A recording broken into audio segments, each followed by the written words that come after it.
On this day of Pentecost, we hear our sacred scriptures read in Hungarian and in Mandarin, thanks to Marty and Arlene.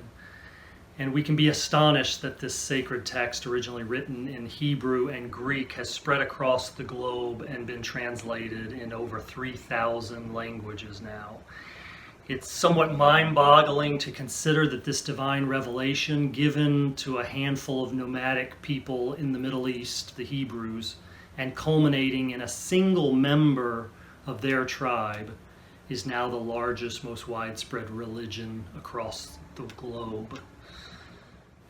But that's where we have to start to understand the import and meaning of what we call this day Pentecost, with the nomadic tribe, or the collection of tribes, back in the Middle East some 3,500 years ago. Everything that occurs in the New Testament is a reflection and fulfillment of what's in the Old Testament. All the images used, the references made, the language crafted, the theology referenced in the stories and writings about Jesus are best understood in light of the Hebrew stories and the Hebrew writings. Because, of course, the earliest followers and scribes of all that happened with Jesus were Jews, and Jesus, as they understood him, was the continuation of the story, of their history, of the world's history that they had heard and studied and prayed all of their lives, from the beginning of time in Eden, through Noah and Abraham, Jacob, through Moses and the prophets, and to Jesus over thousands of years. It's a breathtaking swath of human history that they take into account, and Jesus is the person toward which all of that history was pointing. And as they considered the future, he was also the referent to which it all pointed back, the fulcrum, if you will, of all human, if not creational history and trajectory. So the scriptures say that it was on Pentecost that the disciples were gathered in Jerusalem, along with devout Jews from many nations and many tongues. So Pentecost was, of course, first a Jewish festival. That's why they were all gathered in Jerusalem. It's better known as Shavuot, or the Festival of Weeks, which our Jewish brothers and sisters are actually celebrating this weekend themselves. Originally, it was a harvest festival commemorating the obligation the Jews had to bring their first fruits to the temple in Jerusalem as an offering to God. When the temple was destroyed eventually in Jerusalem, which held the Holy of Holies, the Ark of the Covenant, which was the law given to Moses on Mount Sinai, the festival then became an honoring of the moment of God's giving the law to Moses on Mount Sinai, involving a ritual called the counting of the Omer, which is a formal countdown of the days and the hours until Moses received the law from God. A friend of mine, Rabbi Michael Shivak, said in a text conversation with me yesterday, well, technically I'm supposed to stay up studying till dawn when Moses received the tablets of the law, but I'm going to bed early and I'll do it in my dreams.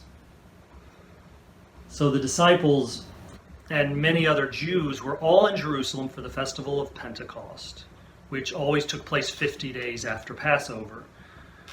But in this moment in time of the first Christian Pentecost, 50 days previous to this day was the Passover celebration that Jesus had with his disciples right before he was arrested and crucified.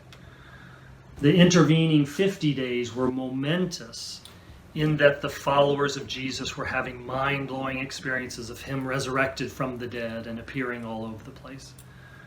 But then just before the festival of Pentecost, Jesus told some of his disciples as he spoke to them in his resurrected form that he was going to ascend into heaven. But he would not leave them alone, rather send his Spirit to be with them, his Holy Spirit. Jesus left, you could say, the density of his resurrected form at the Ascension and became present to them in all time and place in his invisible, less dense spirit form at Pentecost, to strengthen and inspire them so that they could go forth to share the good news and spread the great love of God to all the world. which is what happened in the next 2,000 years in over 3,000 languages up to this very day. But just to break it down a little further for you, to do a little deeper dive, and the diving can get very deep. Marty read this passage from the book of Numbers in the Hebrew Scriptures, because there's an obvious connection between what happened at Pentecost with Jesus and what happened with Moses and the Israelites in the wilderness on their way out of slavery in Egypt and into the Promised Land. The biggest moment in Jewish history of Moses going up to Mount Sinai to receive the Ten Commandments and all the laws that were to guide the living of the Israelites in relation to God, one another, and the earth itself. That moment is a direct correlate of this Pentecost moment with Jesus. Since the Hebrew people were traveling to the Promised Land through the wilderness for 40 years, and couldn't just stay at the base of Mount Sinai to receive God's divine guidance and dwell in his presence, they built what was called the Tabernacle, which held the laws and which held God's presence in a particularly defined way. They built the tabernacle to the specifications given by God. Read the end of Exodus and Leviticus if you want to see how involved and tedious it was. Very specific. And then, once the tabernacle was built, the Ark of the Covenant there at the center, they could carry it around with them and dwell with God through prayer and sacrifice and ceremony instead of being attached to Mount Sinai. Once they reached the Promised Land and established the capital in Jerusalem, then they built a full-blown temple to house the tabernacle, the access to God, the point of access to God, then being regulated by temple authorities and codes of action and movement and purity, so this holiest of places would not be corrupted by the human tendency to corrupt holy things.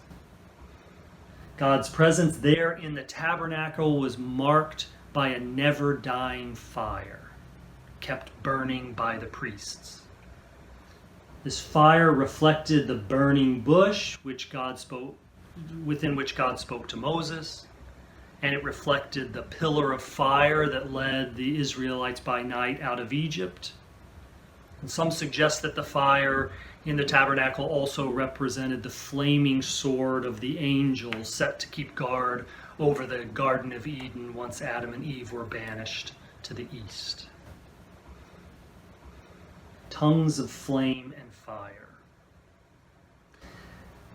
The menorah, being the most common example of that in the Jewish tradition, have profound significance for the Hebrews. Tongues of flame and fire, and always mark the approach to the Holy of Holies, the very presence of God. So at Pentecost, when it is written that divided tongues of flame appeared among the disciples, we are to immediately understand the connection to these other moments in Israelite history, especially of Moses' ascent to Mount Sinai. Just as Moses ascends the mountain to receive the guidance and direction from God for God's people and comes back down with the laws for how they are to live in covenant with God, so too does Jesus ascend to heaven and send down his Holy Spirit to guide and direct God's people in his renewed covenantal relationship with him. Instead of tablets of stone, where the laws are written, in fulfillment of what the prophet Jeremiah proclaimed, the Holy Spirit writes the law on the human hearts through Jesus' Holy Spirit.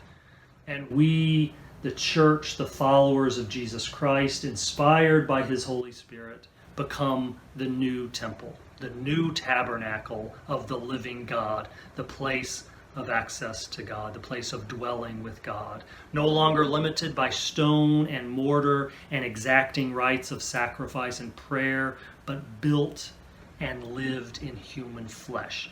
We become a living, breathing, dancing tabernacle. That is what we celebrate at Pentecost. And I just want to give you an image to end with by referring to one particularly beautiful moment in the Old Testament involving the Ark of the Covenant, which is what the whole tabernacle was built and designed around. The Ark of the Covenant held the law, the tablets. So the account is in 2 Samuel during David's reign over Israel, and it is the moment that the Ark of the presence of God, the Ark of the Covenant, was moved into the city of Jerusalem, where the temple would eventually be built around it. And it says that as it was carried forth, everyone lined the streets and was celebrating mightily with castanets and harps and lyres and cymbals and sistrums and timbrels. And leading the procession was David the king, wearing only a linen ephod. And it says he was dancing before the Lord with all his might. And so with that image before you, may God's presence dwell in you and in us together, and may our lives be a living prayer, a dance to the God of Abraham and the God of Israel and the God of Jesus and the God of First Congregational, so that we may be instruments or dancers ourselves through which the divine presence is revealed on earth as it is in heaven. Amen. Amen.